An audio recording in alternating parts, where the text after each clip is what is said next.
Hello, my name is Emily Beynon and this video is the second in the series My 5 Favourite Flute Books.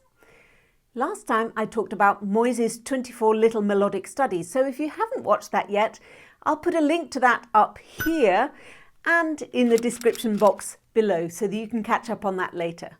But today I'd like to share with you my thoughts about one of the most important flute books about sound ever, and that is MOYSE De La Sonorité.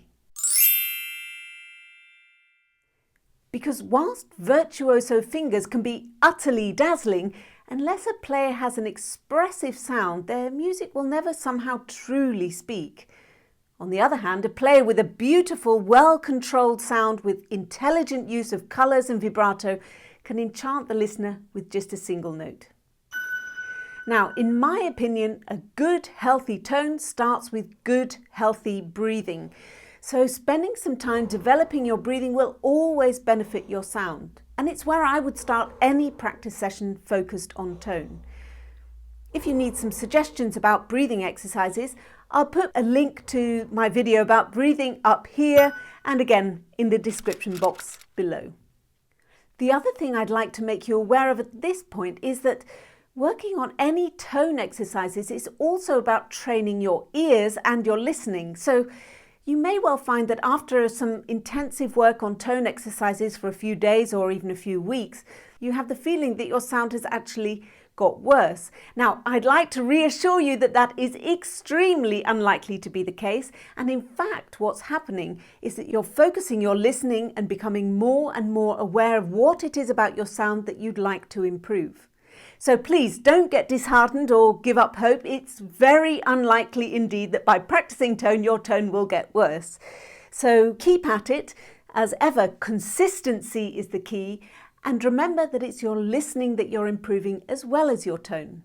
So that said, let's make a start on the book of the day, which is Marcel MOYSE's De La Sonorité, which has been the go-to book on tone for generations of flute players since its first publication back in 1934. Now, unlike a lot of MOYSE's exercise books, in this one he describes in great detail what the purpose of each exercise is and how he wants it practiced. So do make sure that you read through the detailed description before each exercise. He explains everything much better than I could ever hope to do. But at the same time, don't be afraid of experimenting and using these exercises as a starting point for writing your own tone exercises or your own variations which suit you and your needs. The book is divided into 5 chapters or studies.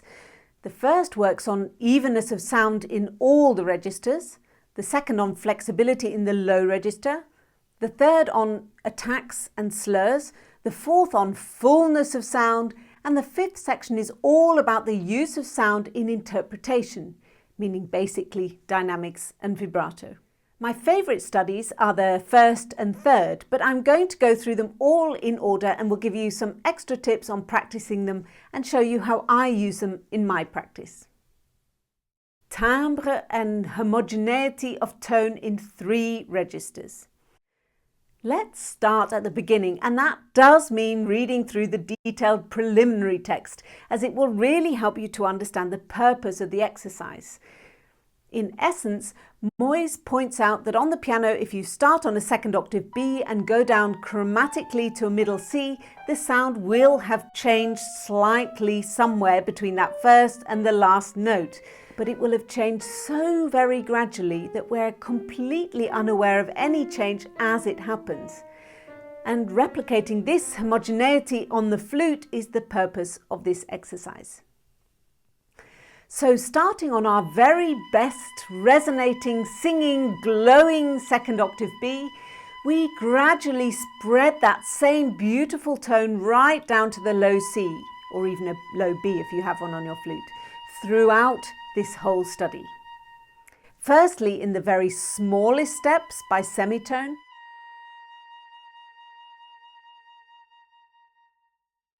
and then the next day we take the steps by tone.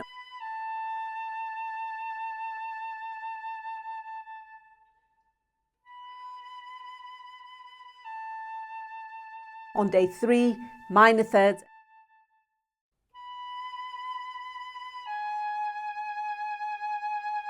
and day 4, major thirds.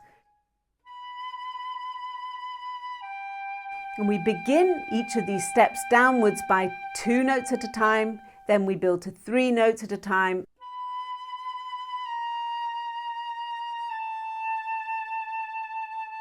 and then on to 5 notes, and so on.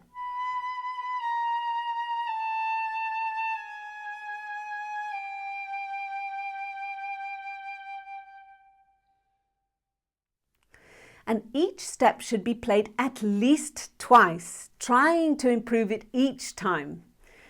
As I said a little earlier, this is actually as much a listening exercise as a tone exercise. So of course, listen to your flute tone, but also listen to the sound of your breath and the sound of your fingers. Personally, I would highly recommend practicing this with a tuning machine too. Firstly, so that you get used to hearing the notes bang in tune as confirmed by the tuning machine, but also so that you really get to know the quirks and tendencies of the various individual notes. The C sharp will probably be a little on the high side, and the E might tend to be a little bit low, and so on. Sometimes the quality and the colour of the note can be really improved by improving the intonation, really getting the harmonics inside the tone ringing and working together, reinforcing one another. Now, MOYSE doesn't actually use the word vibrato, although several times he uses the term vibrant sound. So to start with, think of creating a nice round sound, an O vowel if you like, where the air can really move, so not too pinched, dark and intense or towards the E vowel. Dynamically, start from what I call mezzo-mezzo, neither loud nor soft, just what naturally comes out when you're not thinking too much about playing loudly or softly. And although MOYSE suggests more or less a crotchet or quarter note is 60, I actually think we can take that with a little pinch of salt. Just think of 2 comfortable notes in the breath and simply focus on the sound of the air coming in being low and as relaxed as possible. Variations. Once you feel quite comfortable with this way of practicing, we can start thinking of daily variations to keep this tone exercise interesting and continually stretching your playing. You could start by varying the dynamics, perhaps a crescendo into the second note and then a diminuendo without getting flat at the end of the second note. Or maybe a diminuendo through both notes, a sort of coming away from that initial attack. Or a diminuendo on the first note and a crescendo into the end of the second note. Then we could work on varying the vibrato. A favourite variation of mine is to vibrate on the first note and then use no vibrato on the second note, but still make it sound resonant and beautiful. You might like to try a vibrato and dynamic working together, a sort of crescendo into the middle where you have the most vibrato. Or indeed, the opposite. You see, the possibilities are quite simply endless. Sometimes I'm so busy thinking of variations that I actually forget the second, third and fourth exercises, the whole tone, the minor third and the major third. But these are even more tricky and are particularly fabulous listening exercises. The bigger the interval, the greater the risk is that the colour will change, but also that the keys will make more noise. So be sure to not only keep listening to your beautiful flute sound, that smooth, even legato, but also to your air coming in and your fingers. And finally, a little tip about the second half of this exercise, and that is the part that goes up into the third octave. It's especially important here in the first instance to keep the sound relaxed and free. Sometimes I even combine this exercise with some harmonics from the low register so that I'm sure that the note has the correct airspeed with well-supported blowing from the belly and not by tightening the lips. So don't try and play these third octave sequences too softly in the first instance. Think quality of tone and legato before anything else. Just a final word about this study, and that is to say that sometimes I start with just the low register, starting on the B 1 octave lower than the written exercise. The low register is the basis for a good flute tone, and it's also a little easier for the focus and the concentration by reducing the length of each step of the exercise. But I think that MOYSE deliberately started from the second octave B to encourage us to use good support and the right airspeed. So if your initial B cracks more often than not, then you might need to do some extra work on harmonics to get the true sense of the correct airspeed for that second octave. And I'll put a link to my video about harmonics up here and of course in the description box below. Suppleness in the low register. The second study in the book is all in the low register, and as I just said as a final note for the first study, the basis of a good flute tone starts with a healthy low register. For this study, I would actually start with a few preparatory exercises. Initially just long single notes with a crescendo and then long single notes with a diminuendo, all with a tuning machine.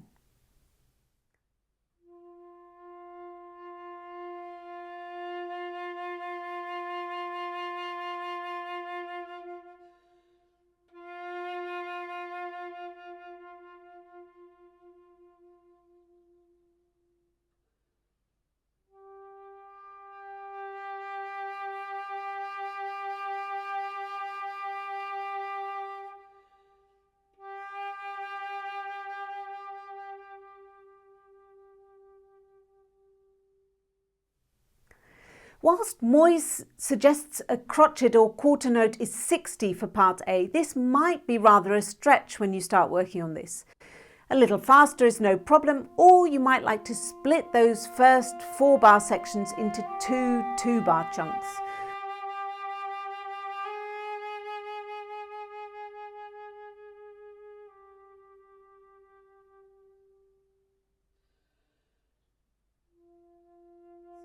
Always listening carefully to your breath, keeping it as low and silent as possible, even if it takes a little longer. This way you'll encourage the feeling that the breath in is the relaxed part of the cycle and the action part comes with the supporting of the air and the sound as you blow out.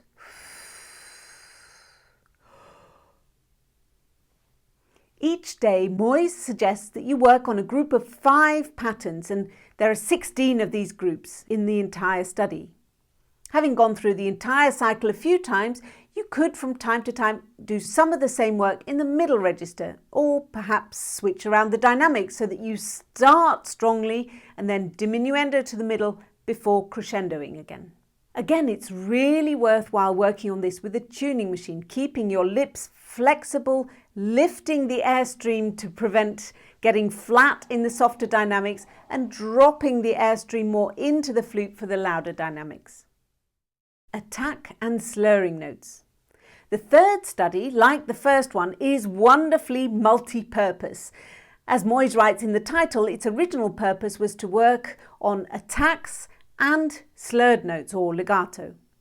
Now, I talked about the grape pip attack, or tongue out as MOYSE calls it,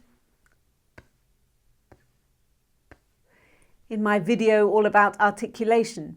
I find it a really useful way of attacking strongly and clearly in the low register and for making a soft, gentle attack in the high register. And this study was written to work on that.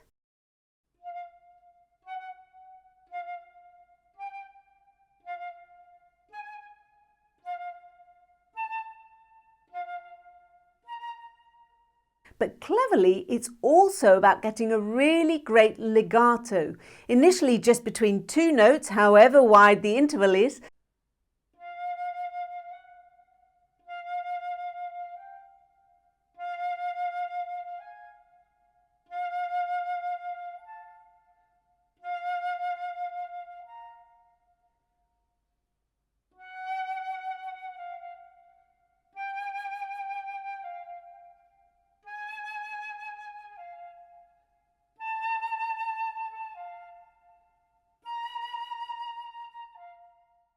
and then, as a final step of the study, across the whole group.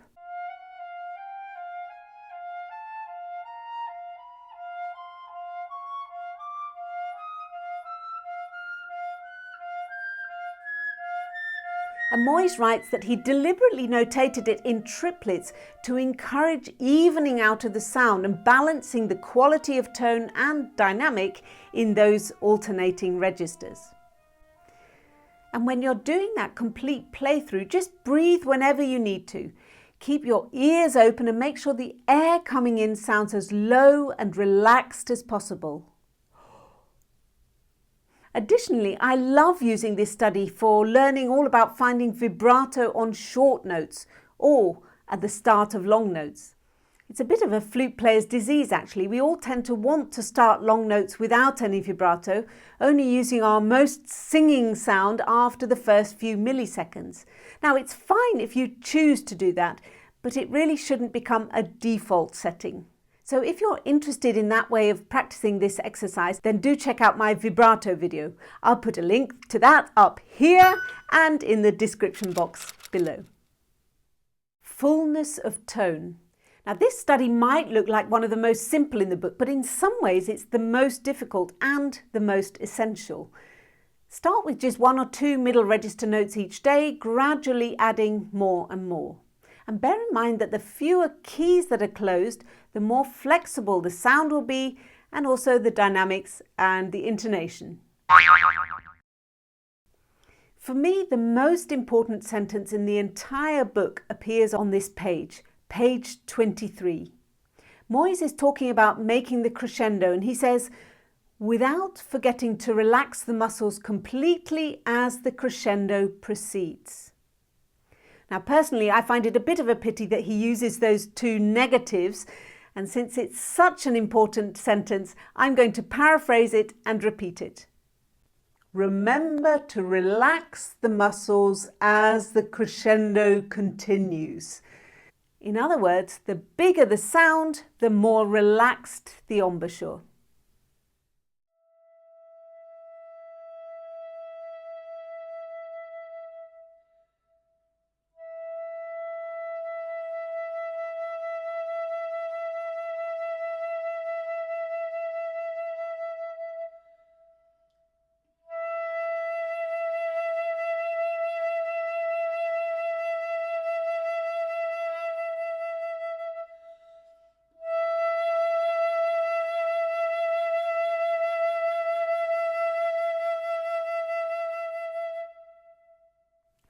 The management of the tone in interpretation. And so we come to the final chapter of this seminal book. And here MOYSE describes putting the flexibility and control which we've been working towards in the previous 4 studies into practical use. He describes his process in detail, giving 4 examples of Handel, Bach and Massenet. I'm not going to say very much about this other than that it was here that I first had that image of MOYSE polishing a piece of music as one might polish a piece of wood to bring out the inner grain and glow, starting from the more robust sandpaper and gradually becoming more and more refined. We could see the grain of the wood as being like the structure or the skeleton of the music, and the glow as being its expressive quality. MOYSE also explicitly introduces here the use of transposing a melody into different keys, which we also spoke about with the 24 little melodic studies. Sometimes these very simple mechanisms for practicing can reveal a great deal about the music, the nature of the instrument, and our control of it. I hope you've enjoyed this, and if you have, please subscribe to my channel so you don't miss the next episode of my 5 favourite flute books. See you next time.